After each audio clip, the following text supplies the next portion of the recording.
Very warm welcome to everybody to our ODCA press event. So my first time in Australia, in Melbourne of course then, and I have to say what a wonderful country, what a wonderful city, and smart people living here. So thank you very much. And by the way, it's the first time for me for being in a global bank boardroom. They must have over 20 board members, or if I count the seats around here. But I asked them and I got the information at 10. That means nearly everybody has his own screen. Wow, wow, really amazing. So today we have the right weather there, because if you have a look outside, it's cloudy. And we have the cloud also here in that room. And I would like to talk a little bit about the ODCA, what's the status right now. So the ODCA was formed in late 2010 as a unique consortium for leading global IT enterprises. And the ODCA is an independent organization that gives stakeholders a voice to shaping the future of cloud computing. So ODCA presents a unique and a unified version of the cloud from a customer perspective, from a real customer side. We envision the IT industry that gives both users and suppliers a secure, more efficient path to cloud computing. So we are really see greater requirements for secure federation, for automation, for common management and policy and service transparency. So our core principles are: address the most relevant and pressing cloud challenges with actionable requirements and recommendations through the deployment of real usage models. We help guide and set expectations for flexibility and choice in the cloud products and services marketplace by collaborating with standard organizations and integrating industry input while retaining a clear customer voice. So commit to prioritize ODCA requirements in member planning and purchasing decisions. That's a major point from our view. So the Alliance is really fast growing.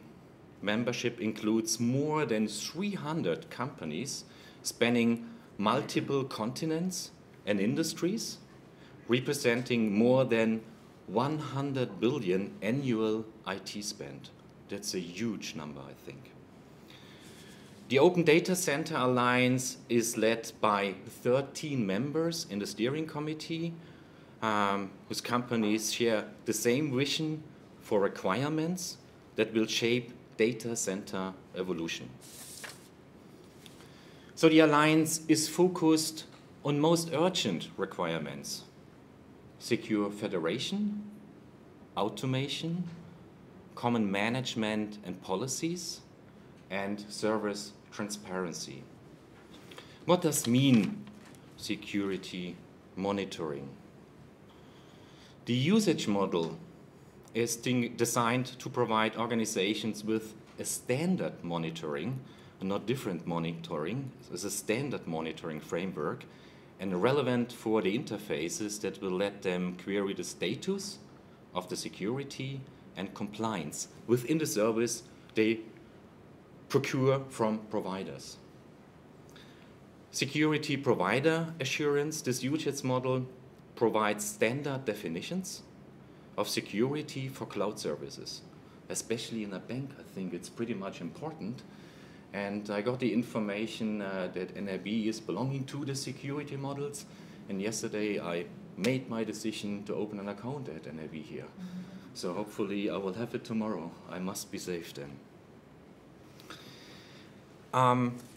If you would like to get more detailed information, there is also a web page available. That's the opendatacenteralliance.org, where you can find all of that information.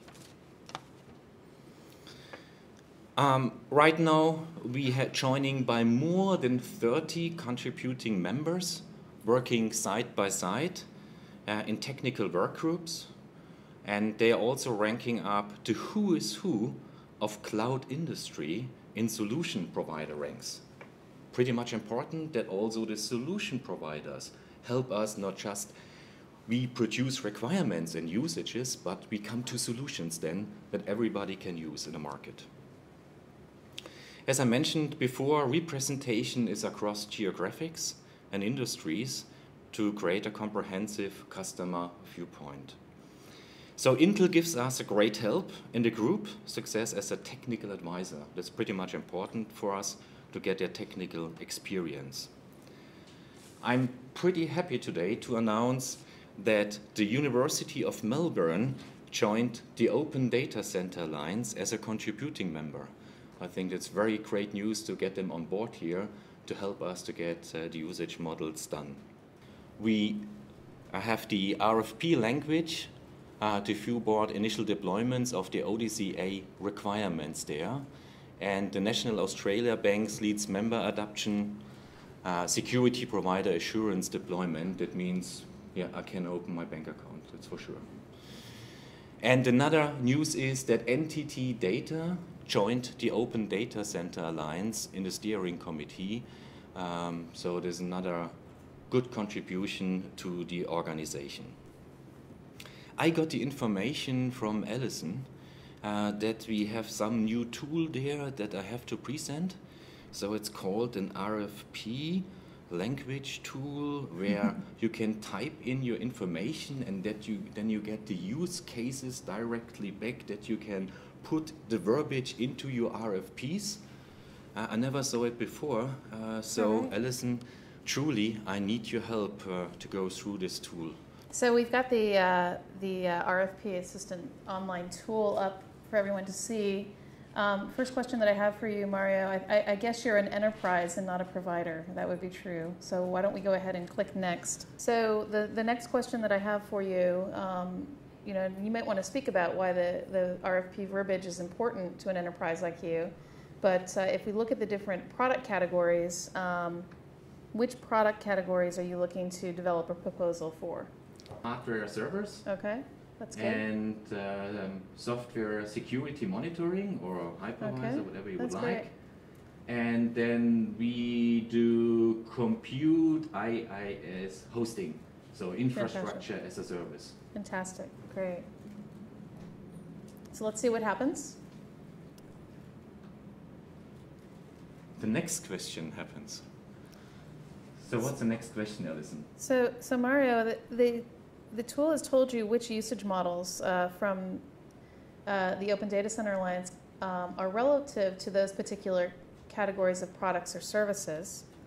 And it's up to you to decide which ones you would like to see the RFP language for. Everything, of course. That'll take some time. Why don't we start with the hardware server? Okay, fine. And I/O control and is the application in the cloud now? So yeah, exactly, exactly. So if we wanted to take a look at this, we just simply click down, and you can see that the RFP language that was just published by the Alliance for I/O control comes up as it relates to server hardware.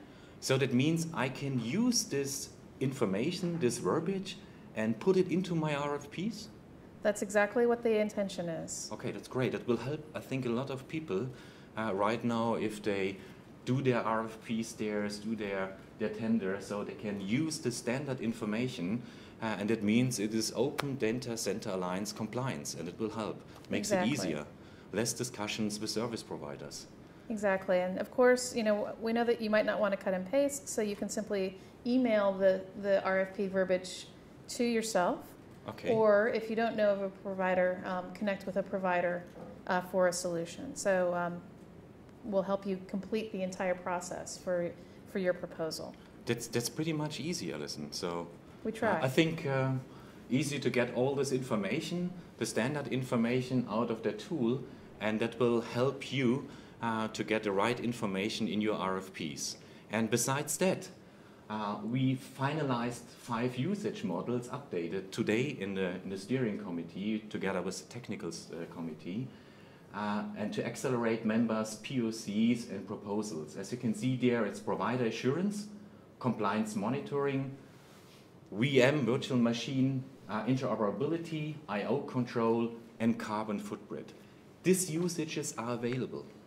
So you get real stuff out of the Open Data Center Alliance, and not only just powerful presentations, what we may do in the future. Now the documents are here. The documents, you can use it in your company, in your organization.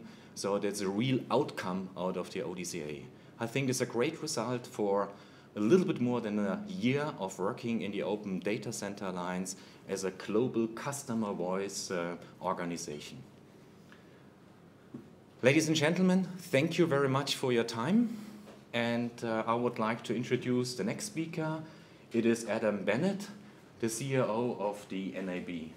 Adam. Thanks, Mario. Welcome.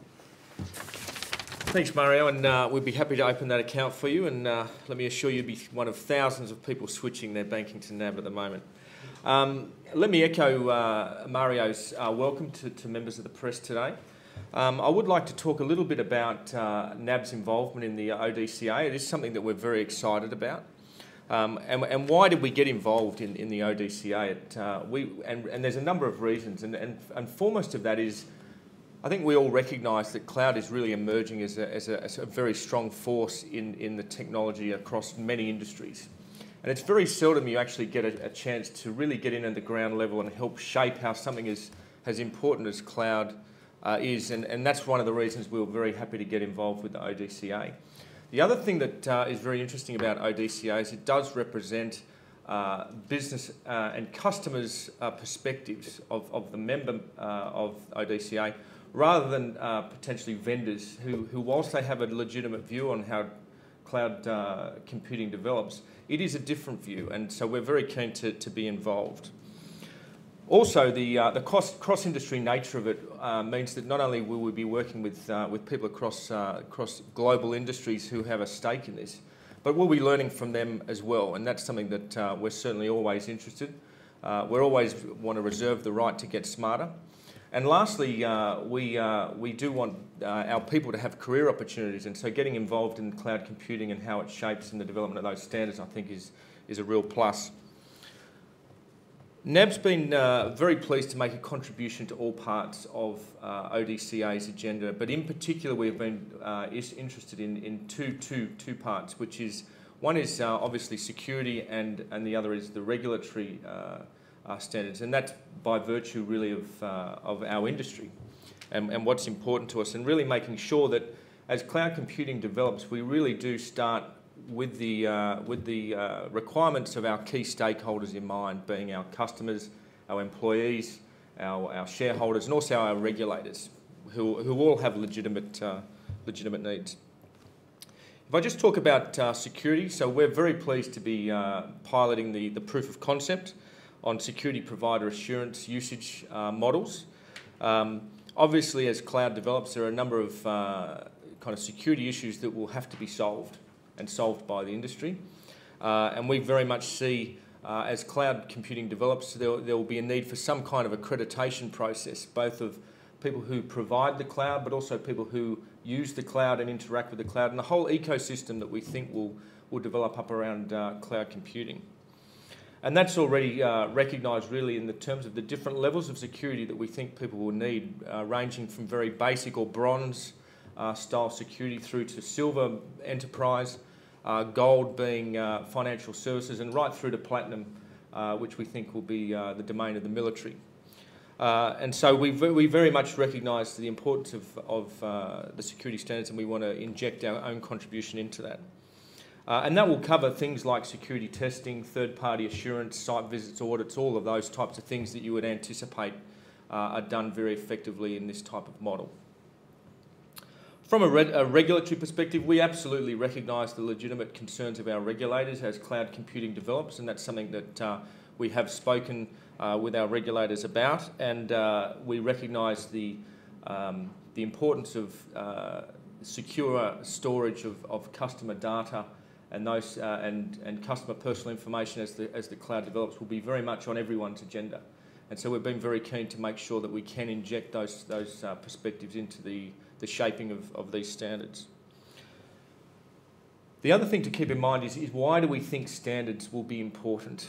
as cloud develops. And that's very much not only to people who participate in cloud, but really some of the benefits that we know cloud computing will provide around economies of scale and pricing advantage, etc. The need will ultimately come where people want to actually compare one cloud ecosystem with another cloud ecosystem and be able to compare what are the relative merits of those things. And also we really recognise that it's important for clarity on the demand side and the supply side. It will be to no one's benefit if one person's talking in metric and the other person's talking in imperial. So it's important that some standards exist. And so that's really some of the reasons that we're very interested in really making a solid contribution to the ODCA. Let me close by just restating how excited we are to be involved in this ODCA. I think it's a great body. It's quite unique. It's in at the early stage, and it's representative of the member and its constituents. And we really look forward to the further achievements of ODCA, and we'll be both contributing and watching with interest. So let me now pass to Jason Waxman from Intel. Thank you very much, sir. So I too am very pleased to be here today, and I also want to thank our hosts at National Australia Bank for the venue and hosting the meeting. And I'm also very impressed with the level of commitment that we see from National Australia Bank, not just to lead here within Australia, but really to be a global leader in moving the cause forward for standards and openness in cloud computing. We're a little bit different at Intel. We are not a user. We are not here representing someone who's actually deploying large data centers, although we certainly do that. Our role is that we are the technical advisor to the Open Data Center Alliance, and so in that capacity, we're the humble servants. We do not vote. We are not a part of the board. We're here really to facilitate and bring some technical insights, but to advance the mission of the Open Data Center Alliance, which at the end of the day, we think is very good for the industry, because if you have standards, it has been proven time and time again that you enable the industry to innovate on top of standards, and the overall market will grow. And today, there are too many barriers in terms of security, in terms of interoperability, and other technical challenges that need to be overcome. We need to address that together.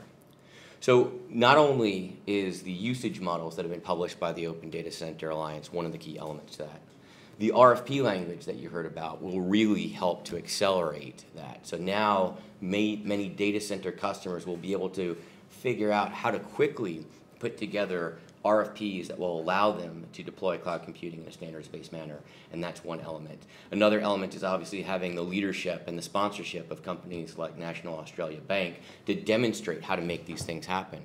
Well, there's a third element to accelerating this as well, and that's how do you proliferate and extend the knowledge base out there in the industry and how to deploy cloud computing and best practices. And that's one of the things that I'm here to announce today, is that there is a summit called Forecast 2012. And just like about a year ago, we announced the Open Data Center Alliance as the first user-driven community for open standards in cloud computing.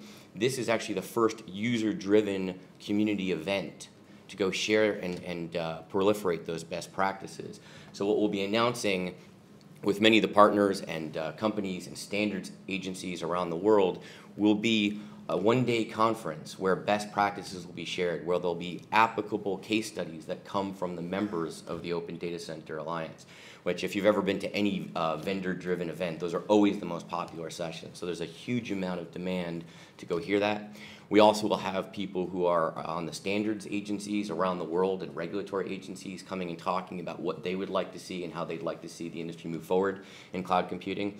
And then we have to make it practical. So we'll also see that the vendors will be sharing the solutions that will be compliant to the Open Data Center Alliance. So we're very, very excited about the progress that's been made, and we see this summit as being a next logical step to really helping the industry move forward. So I want to summarize on the next slide. There are three key elements to the announcement that we had today, and then I'll open it up and see if there are any questions. The first is we have now gone from facilitating an Open Data Center Alliance that was focused on the usage models to now making it easier and more practical for people to deploy cloud computing. This RFP language has already been lauded by some of the members of the Open Data Center Alliance as greatly accelerating and giving them more confidence in how they address some of their cloud usage models. The second element is that we're seeing, and we're very, very pleased to see National Australia Bank take a position today about how they will be leading in the deployment of these cloud security models. In our previous surveys that we've done for members, security has consistently been listed as the #1 barrier to cloud adoption. And then the third thing is that we want to see more momentum here this year. We're very pleased that the University of Melbourne is a part of the Open Data Center Alliance. We also are very pleased that NTT Data has also officially joined the Open Data Center Alliance as a steering committee member. So we're seeing lots of good momentum and people seeing that there's value in not just being a part of the Open Data Center Alliance, but rolling up their sleeves, committing, and moving the agenda forward. And we also want to be able to share all of that at that summit, the Forecast 2012, coming up in the next few months. So with that, I'd like to open and see if there are any general questions which me or my colleagues might be able to address, and then we'll convert it over to more of a informal chat.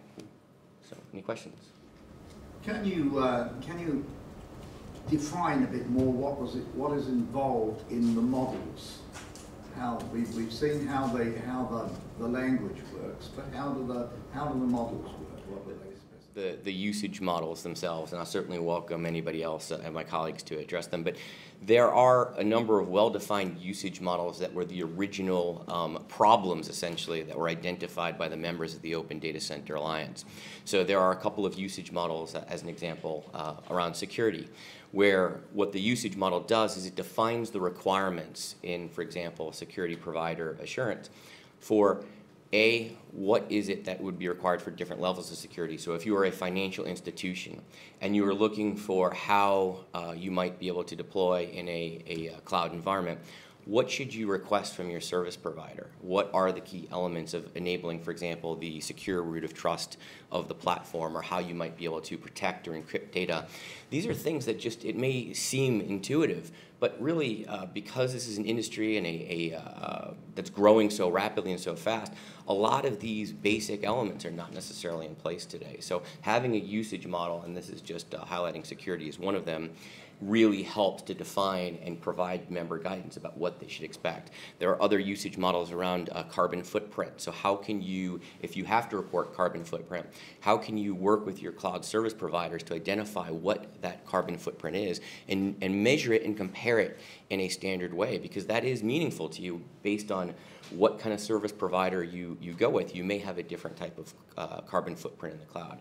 So you've got that. You've got VM interoperability as another usage model. One of the concerns that we've heard from the members is, if I have different types of virtualized infrastructure, how portable is my infrastructure? So these are the types of things that are defined in the usage models, and the usage models are essentially best practices on how one would implement or what you might request from your solution provider. I don't know if anybody wants to add to that as well. Okay. Yes? NTT Data, when did they join us? We're officially announcing it today, so new news. Is this the owner of Dimension Data globally? Yes. Yeah. NTT Data is a solution, like a cloud service provider. Isn't the point of the alliance that it's customers driving standards rather than cloud providers driving standards? Yeah, well, and by the way, there's sort of two elements of customers. There are those people that are buying, for example, services, but there are also, as the solutions providers, or people that may be operating their infrastructure, they're very focused on how to go deploy a cloud. So there's two types of problems that we see people looking to address, both from the services element, but also how to deploy your infrastructure. And there's a lot of challenges in deploying an infrastructure that's flexible, and that's part of the reason that it's really about, are you operating, running a data center in a large IT shop, and then how do we share those best practices? So one of several similar companies? Yeah, there are definitely other similar companies, sure. I don't really see your point that the providers shouldn't be involved. I would expect that they would be involved, because one would hope that they'd have to work to these standards. I'm a bit well, not surprised, but a bit concerned that large specifically cloud providers like Amazon and Rackspace don't seem to be involved in the alliance. Are you trying to pull them in? Yeah, so I think first of all, there is maybe we should just show the membership. There is a solutions provider tier. So I mean, part of the goal of the Open Data Center Alliance is I almost liken it to it's a center of gravity. You can think of it as a central hub where the voice of the customer comes, but you've got solutions providers, other vendors, other standards agencies and organizations all kind of coming together and trying to listen to, which I think is the right way to do it, listen to the voice of the customer. There are always going to be, and there is a list of companies that the membership that's represented in this room wants to continue to get involved, and I can tell you that obviously the solutions providers that you see up there are the companies that have publicly committed, and I think we will continue to see more come on board. I also think that the acceleration of the RFP language will be a call to action to some solutions providers that may not currently be involved to be able to get more involved because they realize that when you have 300 companies out there voting with their wallets, saying that they want these types of things implemented, it becomes very difficult to ignore. And that's part of the reason that we are involved. We certainly want to go listen to the voice of the customer, and we want to make sure we do our best as Intel to address their requirements. Well, good. Again, thanks for the open questions. I think the format is please enjoy a lunch.